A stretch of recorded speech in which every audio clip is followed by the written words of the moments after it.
Well, let's take a look at weather here as we get into a new week ahead. Joining us for a conversation, as always, happy to have him along with us, Eric Snodgrass, Principal Atmospheric Scientist at Nutrien Ag Solutions. Eric, good to talk with you again. Thanks for joining us. And, last week we saw a few clipper systems work through parts of the country, but now as we get into this new week, temperatures warming back up a little bit. Fairly quiet weather map to start the week for the most part. So, talk to me about that and just where things kind of stand right now. What have we recovered so far in terms of things like soil moisture, etc.? So, let's just start our conversation there for today.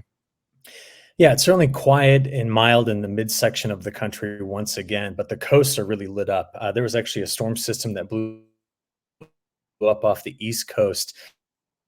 I was tracking some flights late last night in it, and there was a couple of, no joke, there was a couple of aircraft that were flying in the jet stream on the eastern side of the United States that had ground speeds of over 820 miles an hour. So they were really taking those tailwinds and getting on off to Europe. Then on the West Coast, we're watching a pretty powerful system come in. There's actually two like back to back this next 7 days hitting California, including a severe weather threat. Pretty rare, I guess, in February, severe weather threat in the Central Valley. But here we are in the Midwest, and honestly, it's a pretty quiet week. And going back over mild, we had one shot at colder air following the snow from last week, but that snow is melting very quickly. In fact, I flew over some of it last night, leaving St. Louis to come down to Destin. It was kind of amazing to see how sharp the boundary is for who had snow and who didn't have snow, but it'll all be gone. Now, you asked me that question to really get into the idea of, what has winter done? It's been extremely mild, one of the mildest winters on record. That even includes that cold shot back in January. But what it means is that we've had, to be honest, every time it snowed, we've melted the snow and used it. It's gotten into the ground for the most part. And then in addition to that, we've had rain. I mean, there's been rain that's come through this winter, reducing drought area by 25% compared to last fall, and recharging some of our longer term soil moisture deficits. The Mississippi River is back in a healthy level again. And everything looks good. Now, there's a concern. The northern plains have been missed. We've got to get the flow to turn around to bring moisture to the northern plains, all from Montana all the way across the Dakotas, Minnesota, Wisconsin, the UP, Michigan. The whole area needs more moisture. But California is going to be drought free. Much of the central United States has seen good moisture recovery for the most part. And so now we sit here and say, all right, what's spring going to give us as we go forward? Well, let's talk about that a little bit. Do we have any early indications here of what spring can give us? I know technically we're still, a few weeks away, so we're kind of long range looking here a little bit. But are there any indicators out there that you could point to as to how spring is going to look in the U.S., Eric? Yeah, there are. There always are. It's just whether or not they're accurate, right? So I'll tell you this, the things I'm watching that I'm excited about right now is the North Pacific jets getting back involved in the flow.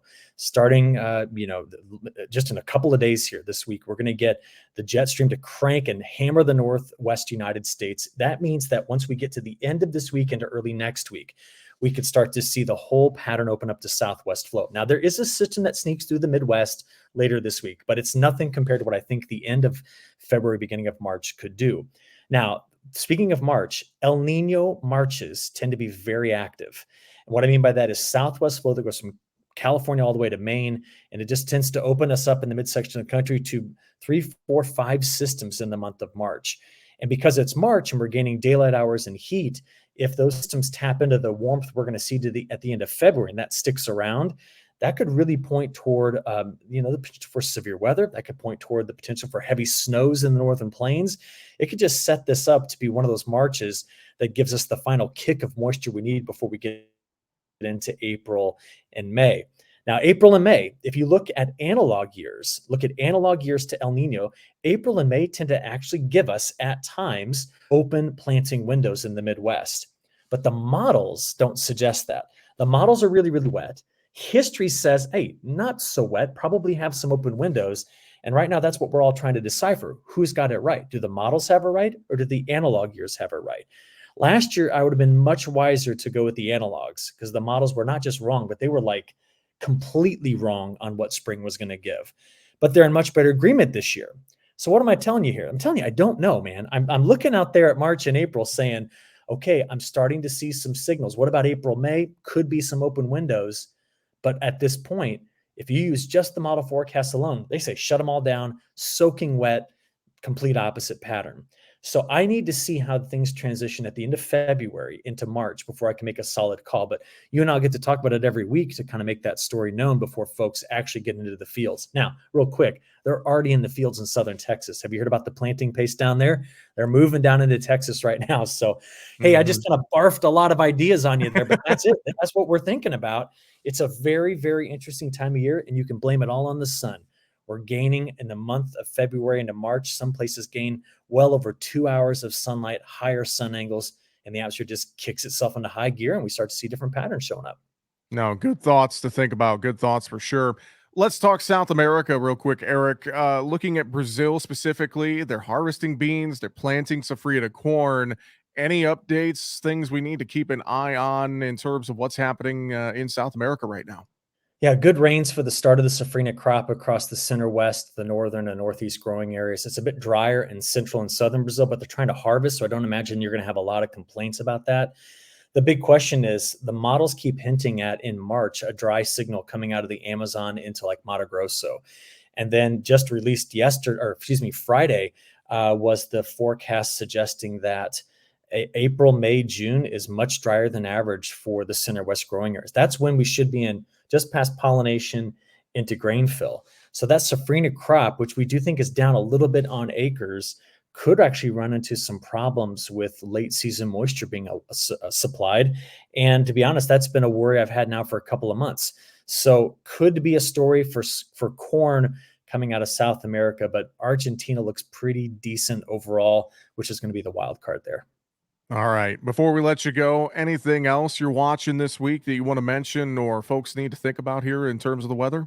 Yeah, the one thing I'm quite fascinated with right now is from central Russia all the way down to Southeast Asia, there's 100 degrees Celsius change in temperature. And every time that happens, the jet really gets a nice kick in the pants, leaving the east coast of Asia, so Japan and China. And that always makes for something fun across the Pacific. So what I'm telling you is kind of the jumble of words I gave you earlier, where I said, hey, things are going to change and get active. That's the source reaching for it. The Himalayan mountains live in between all of that. That's where the pattern's going to start to get its new look from, and it's going to be a fun watching the weather for the next 4 to 6 weeks.